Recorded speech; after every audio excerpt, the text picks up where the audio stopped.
In this video, we're going to explore how management in a society of professionals can really be made to work.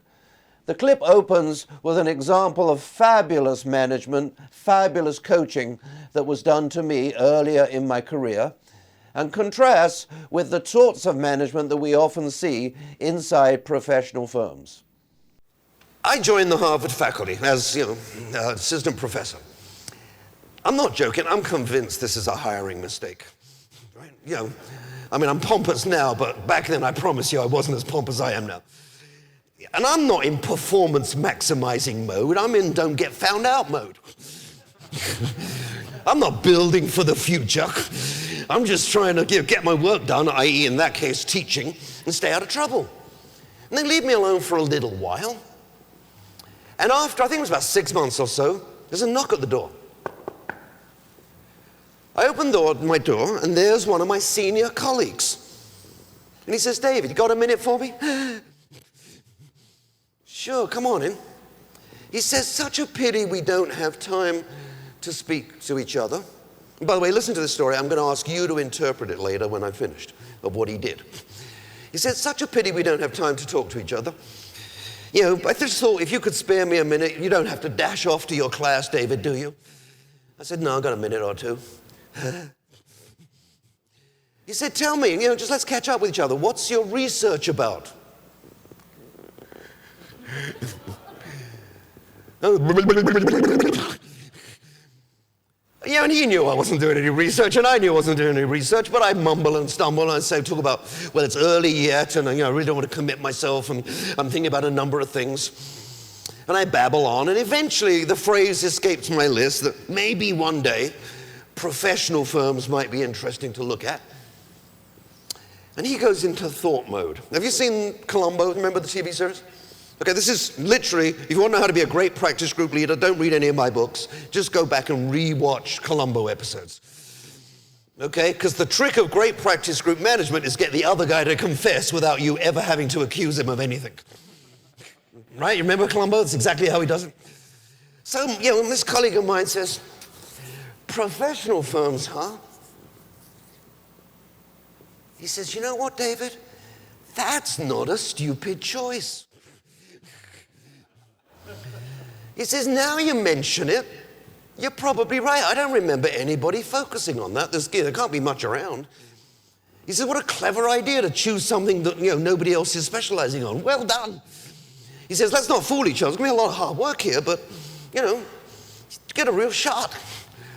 He says, "Tell me, what subjects do you plan to research with these people?"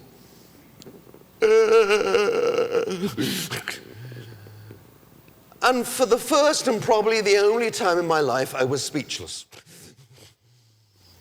And I literally couldn't say a word because, of course, I had no idea.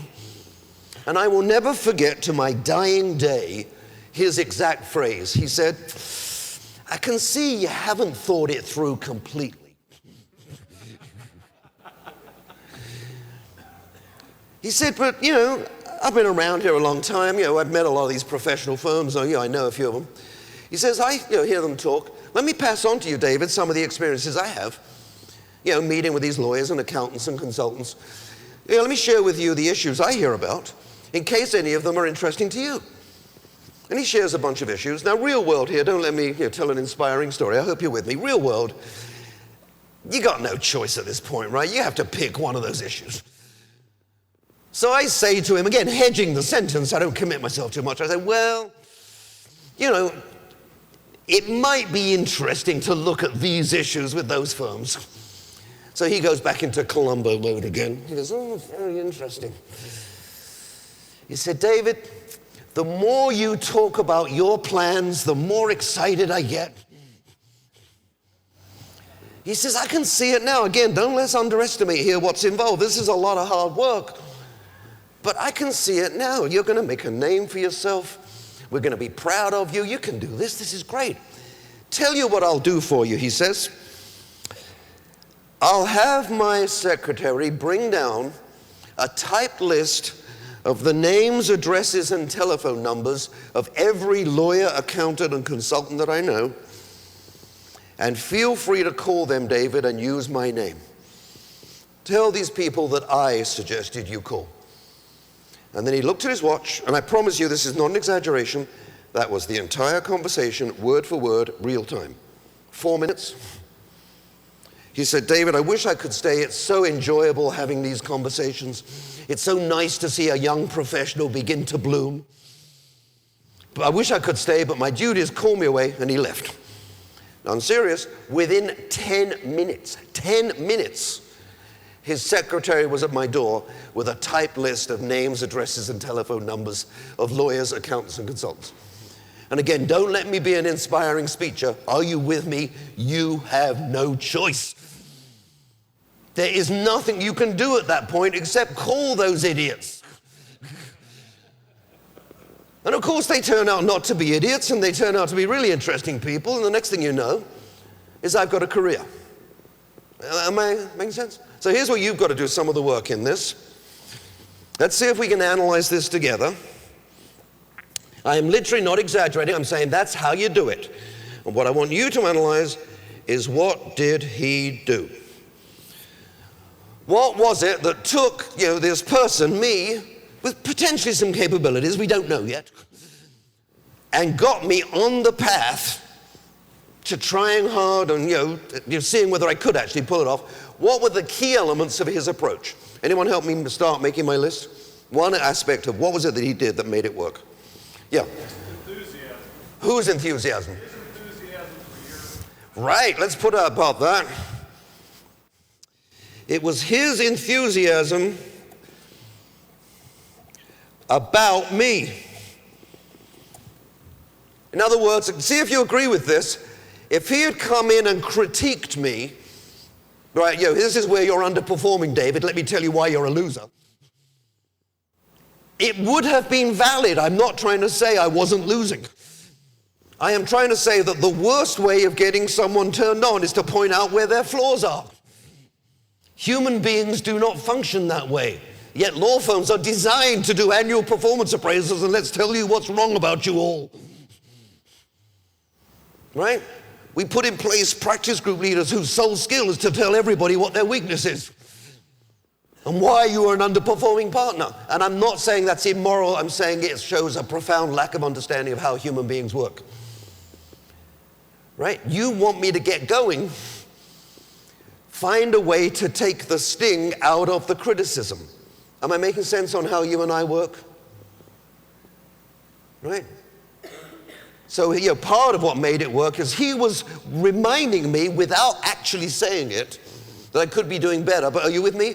He was working hard not to have to say it. Are we saying the same thing? Okay, so I'll write down the phrase. I'm obviously leading the witness a bit here, but you're used to that. Is he worked hard to help me save face. If you want me to change, don't confront me. What else can we say about what he did and why it worked? Anyone? Yes, sir. He motivated you to get on track, but let you think it was your idea. Right, let me think it was my idea or it was my idea? Well, some combination there. Okay, but no, can I corrupt your thought? Is some combination, everyone hear the point? The question is, whose idea are you trying to get somebody to pursue? That's the point. In other words, I'm just going to take your idea, corrupt it a little, keep me honest, you keep your notes in the way you want to. Okay, I'll keep my notes in the way I want to corrupt your thought. Is if you can get someone to choose their own goal, not yours, then you get what in my family we call nagging rights. Right? If you've got someone to choose what they want to achieve with their life, then you get permission to come by a week later, a month later, and saying, that goal you choose for yourself, how's it going? Right? And you can follow up without being an ugly brute. But if you're trying to give somebody else saying, this is the goal you should have, because that's your duty to the firm or whatever, then every time you follow up, you are being a demanding, obnoxious person, and we will burn you in effigy. Am I making sense that part of the skill and the art here is you know how to conduct a conversation so you get someone to give you their goal. And that's part of what he did. Remember, it's a large mixture here. It's one part. What else can we say? What else did he do that made it work? Yes, please, sir. Right. This was empower. How did he empower me? Could you please just give me the specifics of what you think that means? Yeah, I might need the microphone. Could you talk a little bit louder, please? Yeah. Let me write this down in red ink. Where's my bloody pen? He did something that is completely unknown to law firms. Screw empower. That's too academic. I'm sorry for the bad language, but the bastard helped me. And if you go to the average partner in the average law firm and say, does anybody around here help you succeed? The answer that the average partner gives is no. And I'm sorry, that's not me making rude opinions. I do this for a living. And I ask partners, in this law firm, does anyone help you succeed? And the answer is no. Management in this firm is like what my wife, who was raised in Catholic school, describes as nun with ruler. Management sees no obligation to actually go out and help anybody. Management is we keep score, and the minute you step out of line, we rap you on the knuckles. And again, test that against your sense of what works on you. Take this morning's theory. You want me to actually achieve more. The answer is don't show up in my office telling me what I could do better unless you figured out a way to help me. Because if you don't know how to help me, stay the hell away. And again, that's not a moral point. It's just I'm not going to give you influence. Right? Unless you pass a similar test to this morning, because we're still talking about human relationships. You show up in my office to tell me I could do better in my contribution to the firm and my performance. I am only going to have one question on my mind, and that question is, why are you here?